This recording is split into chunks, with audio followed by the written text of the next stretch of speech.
जय मसीह दोस्तों। परमेश्वर पिता आशीष करे कि परमेश्वर ने फिर एक बार मौका दिया, अवसर दिया कि इस टॉपिक पर मैं आपसे बात करूं।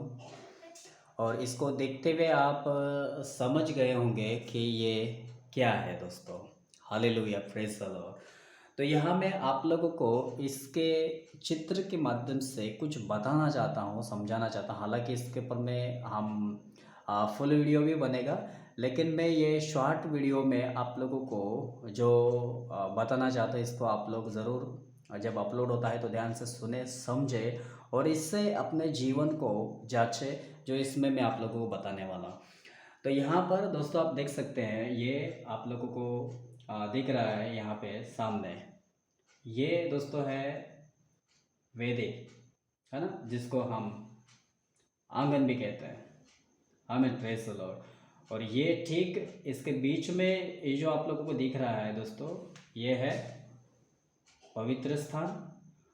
और उसके ठीक यहाँ पे दोस्तों आप लोगों को दिख रहा है जो करूब है, यह है अति पवित्र स्थान। तो दोस्तों ये आप लोगों को पता ही है कि ये बनाने के लिए किसको बोला गया था और किसको बोला गया था, किसने बनाया था। बेशक मूसा के द्वारा ये बनाया गया था। लेकिन दोस्तों मैं ये दिखा करके आप लोगों को ये बताना चाहता हूँ, समझाना चाहता हूँ कि ये जो बनाया, आप जानते हैं ये जो बनाया, जिसने बनाया और जिन लोगों ने भी मिलकर बनाया, आप लोग जानते हैं बड़ी जिम्मेदारी के साथ बनाया इसको, है ना। बड़ी जिम्मेदारी के साथ इसको बनाया, क्योंकि ये जो पूरा जो मैप आप लोगों को दिख रहा है और जितना भी जो कुछ इसमें लगा, जिन चीज़ों को परमेश्वर ने कहा था कि ये चीज़ होना चाहिए, वो चीज़ होना चाहिए, ये होना चाहिए, वो होना चाहिए, ऐसा जितनी भी बातें परमेश्वर ने कही थी एग्जैक्टली इसमें थोड़ा सा भी इधर उधर ना करते हुए वो सारी चीज़ें बराबर परफेक्ट तरीके से यहाँ पर बनाए गए। ठीक है, और ये बन गया दोस्तों। ठीक है, अभी मैं डिटेल में नहीं जाऊँगा, बाद में इसके ऊपर में भी डिटेल में हम बात करेंगे। लेकिन मैं बताना ये चाहता हूँ इस चित्र के माध्यम से, वैसे मैं 3 चित्र आप लोगों के सामने रखना चाहूँगा कि ये जो पहला चित्र है दोस्तों, मुझे ये बताना है आप लोगों को कि इसको बनाने वाला मेरा यही सबसे पहला सवाल है। इसको बनाने वाला क्या कनान देश में गया? ये मेरा पहले चित्र के ऊपर में आप लोगों से क्वेश्चन है, मुझे ज़रूर कमेंट करके बताना कि इसको बनाने वाला, इतना सटीक तरीके से बनाने वाला, इसमें काम करने वाला व्यक्ति, आप लोग जानते हैं इतने इजराइल लोगों को लीड करने वाला इतना बड़ा लीडर, आप लोग जानते हैं इतिहास में सब कोई व्यक्ति नहीं हुआ है दोस्तों, वहाँ से लेकर अभी के समय में, कि ये भी इतना सटीक तरीके से उसने परमेश्वर के सानिध्य में बैठ कर के वो सारी बातें प्राप्त करके एग्जैक्टली वैसे ही उसने किया जैसे परमेश्वर ने कहा। इसमें थोड़ा सा भी इधर उधर नहीं होना चाहिए करके हम यहाँ पर देखते हैं। हमें प्रेज द लॉर्ड। लेकिन दोस्तों मुझे इसके माध्यम से आप लोगों को यही कहना है, क्या इसको बनाने वाला कनान देश में गया? क्वेश्चन। तो आंसर क्या है? नहीं। हालेलुया, है ना। जोर का झटका धीरे से। कहाँ नहीं गया? कनान देश में नहीं गया। क्यों नहीं गया? आप लोग खुद अपने आप से पूछे, क्योंकि आगे जो बातें मैं आप लोगों को ये चित्र के माध्यम से ही रखने वाला हूँ, आप लोग खुद जानोगे, इन बातों को समझोगे कि वो क्यों नहीं जा पाया। Hallelujah, praise the Lord. तो दोस्तों इसी के साथ मैं अगला चित्र आप लोगों के सामने रखने जा रहा हूँ। और यहाँ पर अभी दूसरा चित्र मैं रखूँ उसके पहले ये कहना चाहूँगा कि आप जानते हैं मूसा क्यों नहीं गया? वो आप लोग वचन के माध्यम से देख ही सकते हैं, उसके एक गलती के कारण, एक छोटी सी गलती, और वो नहीं जा पाया दोस्तों। आज आप लोग जानते हैं हमारे भी, हम छोटी सी छोटी, बहुत सारे लोग बहुत बड़ी बड़ी बड़ी बड़ी गलतियां करते हैं, लेकिन फिर भी उनको छोटी सी गलती हो या बड़ी गलती, उनको गलती का एहसास नहीं होता। वो ये नहीं देखते कि मैं जो कर रहा हूँ वो गलती है, ये गुनाह है या अपराध है या पाप है, वो देखते नहीं, बस करते चले जाते हैं। हमें कभी कभी होता ना, मन में जो बातें उत्पन्न होती है वो कभी कभी बहुत खतरनाक होती है। हमारे सोच में, हमारे जहन में जो बातें उठती है, हमें ये देखना है, अभी हमारी मर्जी नहीं, परमेश्वर की मर्जी क्या है उसको देखना चाहिए। जो कि यहाँ एक मूसा के जीवन से एक छोटी सी गलती हुई थी, लेकिन छोटी सी गलती की सज़ा कनान देश में नहीं जा पाया। तो इसके माध्यम से आप लोग ज़रूर सुन, इस वीडियो के माध्यम से जब ये वीडियो अपलोड होते हुए आपके पास आता है तो ज़रूर दोस्तों, जितने भी लोग देखते हैं, मेरा सबसे क्वेश्चन है, आप इन वीडियो को देख करके इनके माध्यम से अपने आप को जांचे परखे कि क्या आप आज कहाँ हैं। हमें प्रेज द लॉर्ड। तो दोस्तों, मैं अगला चित्र आप लोगों के सामने रखने जा रहा हूँ। धन्यवाद। Praise the Lord, hallelujah. Praise the Lord दोस्तों। तो परमेश्वर आशीष करे कि आप लोग जब इस वीडियो को देख रहे होंगे तो ये रहा दूसरा चित्र दोस्तों आप लोगों के सामने। ये रहे आपके सुलेमान राजा, और ये साइड में आप लोगों को दिख रहा है जिसको हम कहते हैं आज के तारीख में यरूशलेम, है ना, ये इज़राइल में है। हालेलुया। हालांकि दोस्तों, जो मूसा ने बनाया था ये वही है, ठीक है। इसमें बस बदलाव इतना है कि ये लकड़ी का बनाया गया था और लकड़ी का बना करके इसके ऊपर में सोना चढ़ाया गया है। हालेलुया, मैं प्रेज द लॉर्ड। तो दोस्तों, मुझे यहाँ पर ये कहना है आप लोगों से कि सुलेमान राजा को जब परमेश्वर ने बनाने के लिए, यानी दाऊद इसका पिता, जिसने परमेश्वर का भवन बनाने की इच्छा दर्शाई थी कि मैं तो अच्छे खासे घर में रहता हूँ, अच्छे खासे महल में रहता हूँ, और परमेश्वर का जो संदूक है वो तो बाहर रहता है। तो इसके लिए मैं उसके लिए, परमेश्वर के लिए क्या करूँगा, एक भवन बनाऊंगा, है ना, घर बनाऊंगा कि वो बाहर नहीं रहे लेकिन उसके अंदर रहे। लेकिन परमेश्वर ने है ना, दाऊद राजा को कहा था कि तेरी इच्छा, तेरी योजना तो ठीक है, सही है कि तू ये करे, लेकिन तू ये नहीं कर सकता क्योंकि तेरे हाथ खून से रंगे हुए हैं। लेकिन तेरी जगह तेरा लड़का यानी सुलेमान राजा जो है ये काम करेगा, यानी तेरा बेटा ये काम करेगा। इस तरीके से परमेश्वर ने जो है वो दाऊद राजा को बताया। आप जानते हैं, अगर आप वचन को पहला राजा 6 का 11 वचन पढ़ते हैं तो यहाँ पर हमें देखने को मिलता है दोस्तों कि परमेश्वर ने सुलेमान राजा को क्या कहा था। जैसे मैं थोड़ा सा पढ़ भी देता हूँ वचन कि तब यहोवा का यह वचन सुलेमान के पास पहुंचा, यह भवन जो तू बना रहा है। ठीक दोस्तों, जो आप लोगों की आंखों के सामने है, वही मैंने पूरा चित्र नहीं रखा, जो मेरे सामने मुझे मिला वो मैंने आप लोगों को समझाने के लिए रखा हुआ है। तो आप इसी से समझ जाना कि यह जो भवन तू बना रहा है, यदि तू मेरी वेदियों पर चलेगा और मेरे नियमों को मानेगा और मेरी सब आज्ञाओं पर चलता हुआ उनका पालन करता रहेगा, तो जो वचन मैंने तेरे विषय में तेरे पिता दाऊद को दिया था उसको मैं पूरा करूँगा। तो दोस्तों, इसका मतलब ये है कि परमेश्वर यहाँ पे सुलेमान राजा को कहना चाहते हैं कि मैंने जो वचन तेरे पिता दाऊद को दिया था, अगर तू चाहता है कि मैं उसको पूरा करूं तो उसको पूरा करने के लिए तुझे मेरा एक काम करना पड़ेगा कि जितने भी जो नियम वेदियां मैंने तेरे पिता दाऊद को दी थी, अभी वो तेरे पास आज आ गए हैं, तेरे जीवन में काम करेगी। तो बस तुझे उसको फॉलो करना है, तुझे उसके अनुसार काम करना है, चलना है, तभी ये भवन तेरे काम का है जो तू बना रहा है। और इसमें परमेश्वर ने देखिए आगे भी एक बात बताई थी, उसको है ना मैं पूरा करूंगा। और 13 में कहते हैं, और मैं इजराइलियों के मध्य में निवास करूंगा और अपने इजराइल प्रजा को ना तजूंगा, यानी मैं अपने लोगों को कभी नहीं छोड़ूंगा, इसमें मैं निवास करूंगा।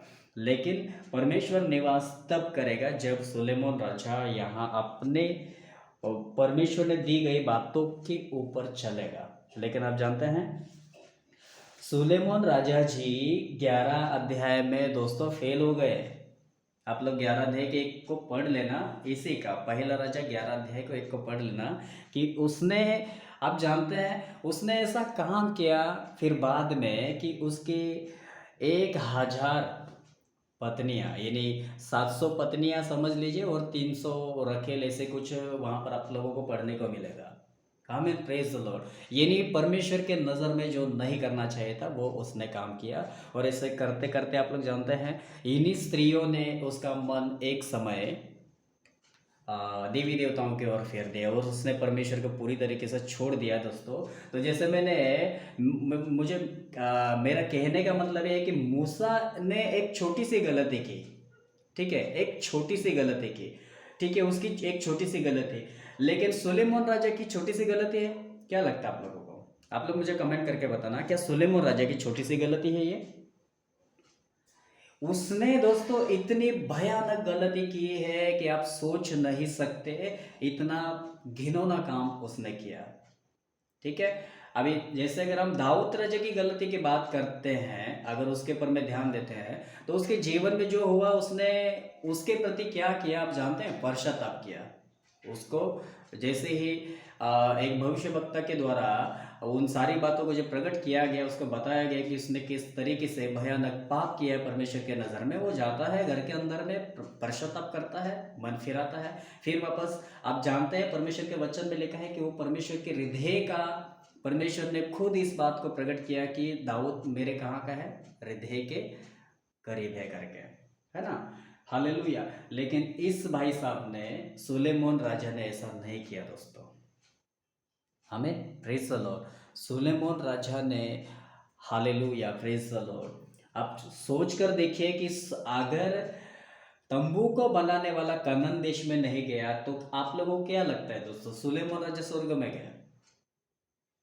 ये मैं कहना चाहता हूँ, मेरी बातों को समझिए। और आप लोगों के पास भी बाइबल है तो बाइबल में जाकर जरूर पढ़े, ढूंढे और समझे कि क्या ये स्वर्ग में गया या अधोलोक में गया।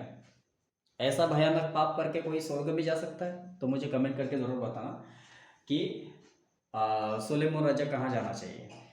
हालेलुया।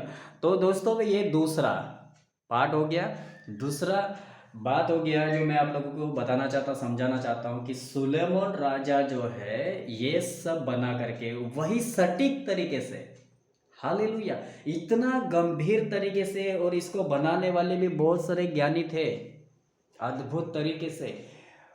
उसमें से अभी एक व्यक्ति था जो सेवक ही था, जिसको परमेश्वर ने ऐसा ज्ञान दिया था, भी मुझे उसका नाम नहीं आ रहा है। इन सब ने मिल करके दोस्तों ऐसा खतरनाक काम किया इसको बनाने के लिए, क्योंकि ऐसा कारागिर बनाने के लिए उसको परमेश्वर की आत्मा के माध्यम से परमेश्वर ने ऐसा ज्ञान दिया था दोस्तों, बुद्धि दी थी, समझ दी थी कि ये सब कुछ उन्होंने उसी तरीके से किया। यहाँ पे भी कोई मिस्टेक नहीं, जैसे मूसा के तंबू में नहीं हुआ वैसे यहाँ पे भी नहीं हुआ। इसीलिए कहते हैं ना, परमेश्वर की थोड़ी सी भी, आप लोग जानते हैं परमेश्वर का काम करते समय अगर थोड़ी सी भी आप गलती करते हो तो वहां परमेश्वर नहीं होता। आमीन, प्रेज द लॉर्ड। तो समझिए उन बातों को। दूसरा नंबर दोस्तों, मूसा कनान में नहीं गया, ये स्वर्ग में नहीं गया। अभी हम आते हैं और आगे तीसरी सीढ़ी, ठीक है, यहाँ पर हम समझते हैं, यहाँ पर आ जाती है आपकी और हमारी बात, और इसमें भी आप और हम आते हैं दोस्तों। तो हमें ध्यान देना है, समझना है कि आज हमें कितना सोचने की ज़रूरत है, समझने की ज़रूरत है कि फिर हम अभी क्या कर रहे हैं, क्या नहीं कर रहे हैं। और ये बात मैं अभी अगले स्लाइड दिखा करके, अगला चित्र दिखा करके आपको समझाने की कोशिश करता हूँ। आमीन, प्रेज द लॉर्ड, धन्यवाद, हालेलुया, जय मसीह दोस्तों। तो प्रभु परमेश्वर आशीष करे। और अभी ये चित्र देख करके आप लोगों को अभी कुछ समझ में आ रहा होगा कि ये क्या है। हालेलुया।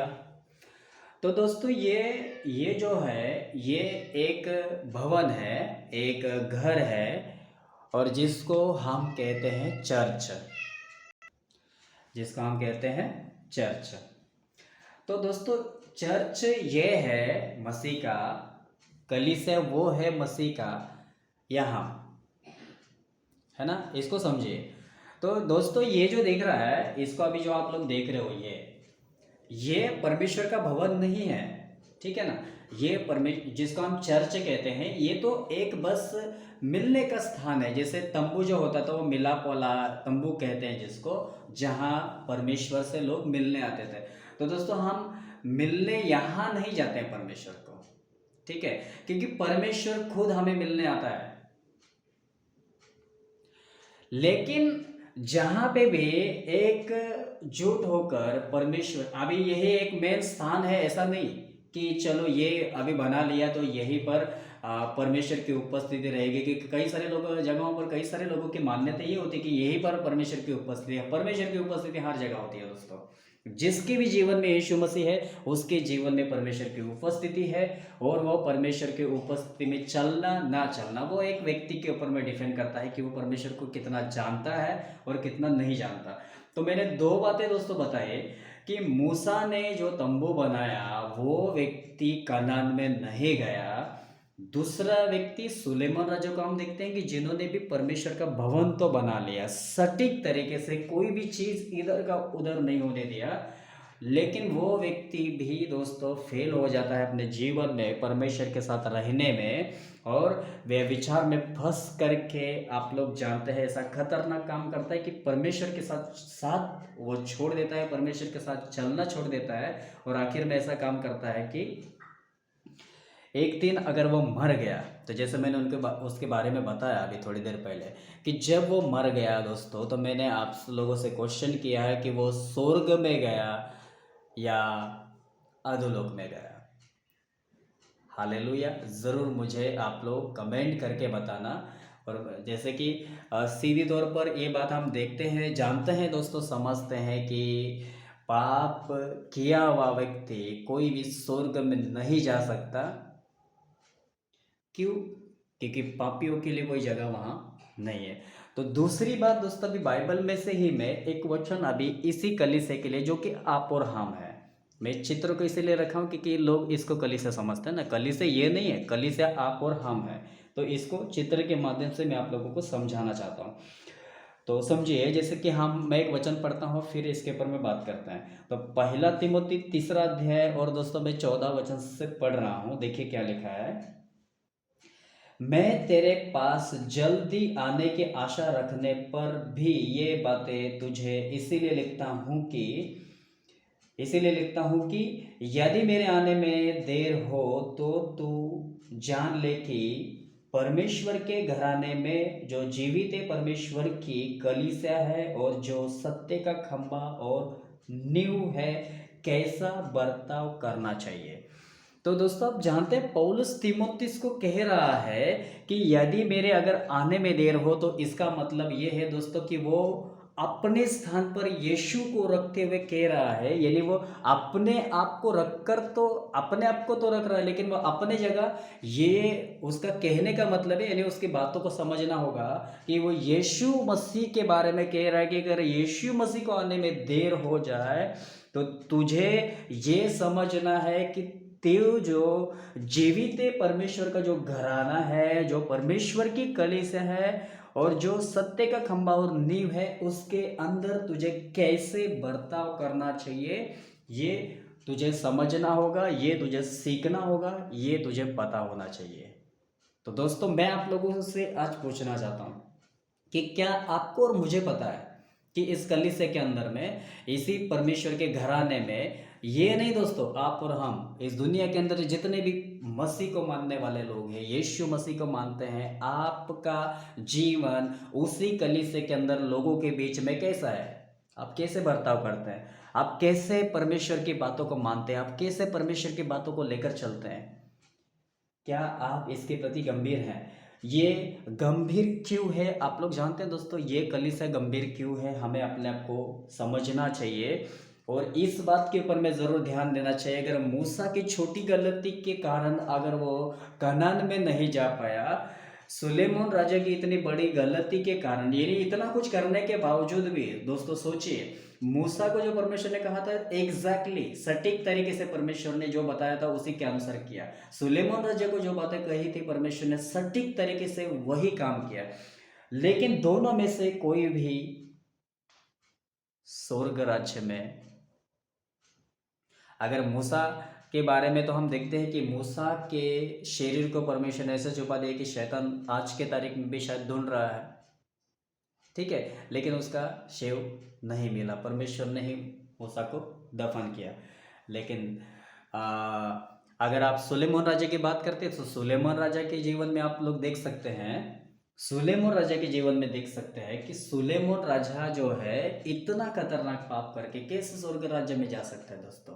तो उसके लिए कौन सी जगह है, समझ रहे हैं आप लोग। वैसे ही आप लोग सोचिए, अभी ये जो तीसरा सीढ़ी है हमारे पास, तीसरा स्लाइड जो तीसरा चित्र है आप लोगों के सामने, ये आप और हम है। तो दोस्तों आप लोगों को क्या लगता है, क्या हम लोग पाप करके बचेंगे, स्वर्ग राज्य में जाएंगे, यीशु मसीह आएगा आपको उठा कर लेकर जाएगा? तो ये मैं समझता हूं कि आप, मैं और इस दुनिया में जितने भी लोग इस बात को लेकर चलते हैं, ऐसी सोच रखते हैं, तो मैं उनको कहना चाहता हूं दोस्तों इस वीडियो के माध्यम से कि आप बहुत बड़े भूल में हो। कि आप जानते हैं आप सब कुछ कर रहे होंगे, ठीक है, अभी बहुत सारे लोग प्रार्थना करते होंगे, संगति करते होंगे, वचन को पढ़ते होंगे, वचन को सुनते होंगे, सुनाते होंगे। अभी बहुत सारे ऐसे भी हैं कि खुद को सीखने की जरूरत है, दूसरों को सिखाने लग जाते हैं। आमीन, प्रेज द लॉर्ड। तो दोस्तों समझना है, यहाँ पौलुस तीमुथियुस को कह रहा है कि क्या तुझे ये बातें पता है? नहीं तो ये बातें जो मैं अभी तुझे बता रहा हूँ ध्यान से सुन, ध्यान से समझ कि इसी जीवित परमेश्वर का जो घराना कलीसिया है इसके अंदर तुझे कैसे बर्ताव करना चाहिए। दोस्तों आज हमें भी पता होना चाहिए कि इसी कलीसिया के अंदर हमारा बर्ताव कैसे होना चाहिए, या आज हमारा बर्ताव कैसे है, क्या हम इन बातों के ऊपर में कभी ध्यान दिए? तो दोस्तों अगर नहीं दिया होगा तो ज़रूर ध्यान दीजिए। अगर इनसे हमारा ध्यान हटा, अगर इनसे हमारा ध्यान हटा तो दोस्तों क्या होगा आप जानते हैं। जैसे कि हम मत्ती रचित सुसमाचार का जो यीशु मसीह ने एक बात कही थी, जैसे कि हम उसको निकाल लेते हैं 28 अध्याय जब आप निकालते हैं, यहाँ मैं संभवतः उसको पढ़कर सुनाना चाहूँगा। जैसे देखिए यहाँ पर यीशु मसीह ने कहा था मत्ती 28 का संभवतः 18 से पढ़ते हैं कि यीशु ने उनके पास आकर कहा, स्वर्ग और पृथ्वी का सारा अधिकार मुझे दिया गया है, इसलिए तुम जाओ, सब जातियों के लोगों को चेला बनाओ और उन्हें पिता और पुत्र और पवित्र आत्मा के नाम से बपतिस्मा दो, और उन्हें सब बातें जो मैंने तुम्हें आज्ञा दी है मानना सिखाओ, और देखो मैं जगत के अंत तक सदैव तुम्हारे साथ रहूंगा। हालेलुया। तो यीशु मसीह के पास जो अधिकार था, यीशु मसीह के पास अभी अधिकार कौन सा है? स्वर्ग का भी है, पृथ्वी का भी अधिकार है। और उन्होंने एक आज्ञा दी कि जाओ कहाँ? इसी पृथ्वी में, ठीक है। जैसे हम प्रेरित का काम 1 अध्याय में पढ़ते हैं ना, जहाँ मुझे लगता है 7 या 8 वचन में यीशु मसीह ने कहा कि यरूशलेम से लेकर सामरिया से लेकर जो है ना, तुम्हें पृथ्वी की छोर तक क्या करना है? गवाह बन करके, तुम जब गवाह बनते हो तो गवाह बन करके पृथ्वी के छोर तक जाना है और यीशु मसीह का सुसमाचार सुनाना है, यीशु मसीह का काम करना है। तो दोस्तों अगर ये काम करने में अगर हम ढिलाई कर रहे हैं, आज अगर ये बात, इन बातों के ऊपर में अगर आज हम ध्यान नहीं दे रहे, या अगर हम कर भी रहे हैं, तो सोचिए कि एक तरफ हम ये भी कर रहे हैं और दूसरी तरफ अगर हम पाप भी कर रहे हैं। तो दोस्तों मैं संभव तो थोड़ा सा लंबा हो रहा है मेरे ख्याल से, लेकिन जो बात मुझे याद आ रही है मैं थोड़ा सा, मुझे लगता है वो मैं आप लोगों के सामने रख दूं, जो कि आप लोगों को मुझे लगता है, जैसे कि देखिए पहला यूहन्ना की पत्री उसका 5वां अध्याय, और दोस्तों जैसे कि मैं 16 वचन से पढ़ रहा हूँ, यहाँ पर थोड़ा सा ध्यान दीजिए, ठीक है। 16 पहला यूहन्ना की पत्री 5वां अध्याय और वचन 16, यदि कोई अपने भाई को ऐसा पाप करते और देखे जिसका फल मृत्यु ना हो तो विनती करे, और परमेश्वर उसे उस उनके लिए जिन्होंने ऐसा पाप किया है, उस जिसका फल मृत्यु ना हो जीवन देगा। जिसका फल मृत्यु नहीं है दोस्तों, उसके लिए परमेश्वर जीवन देगा। पाप ऐसा भी होता है जिसका फल मृत्यु है। इसके विषय में मैं विनती करने के लिए नहीं कहता। क्यों? सब प्रकार का अधर्म तो पाप है, परंतु ऐसा पाप भी है जिसका फल मृत्यु नहीं। तो दोस्तों आप जानते हैं इसका सीधा सा मतलब क्या है कि पाप ऐसा भी है जिसका फल मृत्यु नहीं है, और पाप ऐसा भी है जिसका फल मृत्यु है। तो जो एक व्यक्ति अच्छा जीवन जीता है परमेश्वर के साथ रह करके, इसका इस सवाल का जवाब है ना आपको वहीं पर मिलता है। तो संभव तो मैं उसको रख ही देता हूँ तो थोड़ा अच्छा रहेगा। उसके ठीक इसी के सामने आपको जवाब मिलता है 18। हम जानते हैं कि जो कोई परमेश्वर से उत्पन्न हुआ है वह पाप नहीं करता, पर जो परमेश्वर से उत्पन्न हुआ उसे वह बचाए रखता है, और वह दुष्ट उसे छीनने नहीं पाता। तो दोस्तों यहाँ पर लिखा है कि हम जानते हैं कि जो परमेश्वर से उत्पन्न हुआ है वह पाप नहीं करता। तो दोस्तों जो परमेश्वर से उत्पन्न हुआ वो पाप नहीं करता है, परमेश्वर के आज्ञा के अनुसार चलता है, परमेश्वर के अनुमति के अनुसार चलता है। तो यही दोस्तों वो है ना ऐसा पाप है, या यूँ कहिए कि जिसमें वो चाहकर भी कुछ नहीं कर सकता है ना, क्योंकि उसको पता चल गया, उसने उसने मान लिया, उसने समझ लिया कि मुझे परमेश्वर ने भी पाप से निकाला है तो मैं दोबारा पाप ना करूं।